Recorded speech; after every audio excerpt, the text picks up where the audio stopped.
Moïse Maïmonide, Dieu n'a pas d'attribut. Moïse Maïmonide naît en 1138 à Cordoue au sein d'une famille juive. Son éducation est marquée par l'influence de la pensée hébraïque et arabe.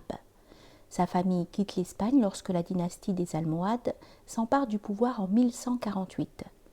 Commence alors une vie d'errance qui va durer 10 ans, jusqu'à ce qu'il s'installe à Fès, au Maroc, puis au Caire. Si les difficultés matérielles le poussent à exercer la médecine pour subvenir à ses besoins, il refuse d'être rétribué pour sa fonction de rabbin. Médecin attitré du secrétaire de Saladin, il s'attire autant d'inimitié des médecins égyptiens que des membres de la communauté juive qui le soupçonnent de vivre comme un converti. Il est toutefois reconnu comme le chef de la communauté juive du Caire en 1191.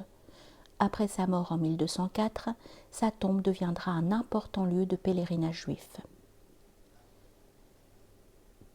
Maïmonide a écrit sur la loi juive en hébreu et sur la pensée d'Aristote en arabe. Dans un cas comme dans l'autre, l'un de ses principaux soucis était de mettre en garde contre l'anthropomorphisme, c'est-à-dire le fait de penser Dieu comme s'il était un être humain. Pour Maïmonide, prendre la Torah au sens littéral et prêter à Dieu une existence physique, corporelle, est la pire des erreurs.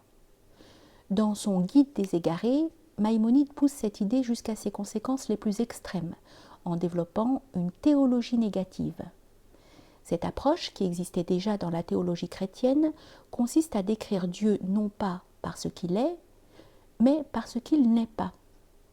Ce que dit Maïmonide, c'est que Dieu n'a pas d'attribut. On ne doit pas dire de Dieu qu'il est bon ou qu'il est puissant. Un attribut peut être accidentel ou essentiel.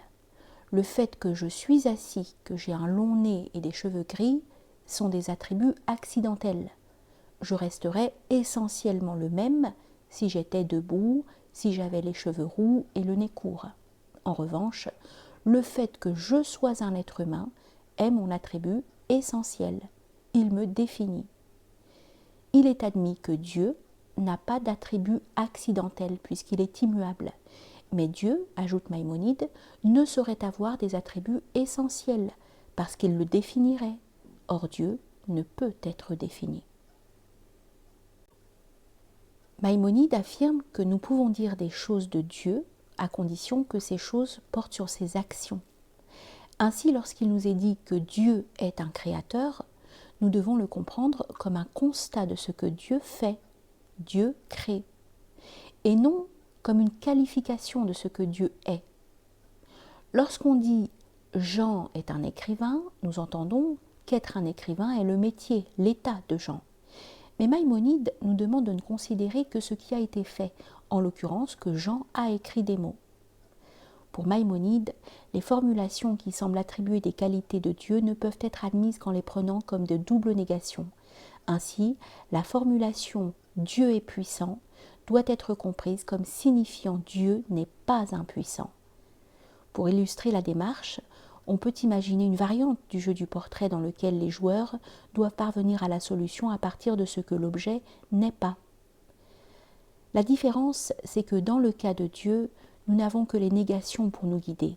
Nous ne pouvons pas affirmer de façon positive ce que Dieu est. Citation. Quand les intellects contemplent l'essence de Dieu, leur inquiétude se change en impuissance.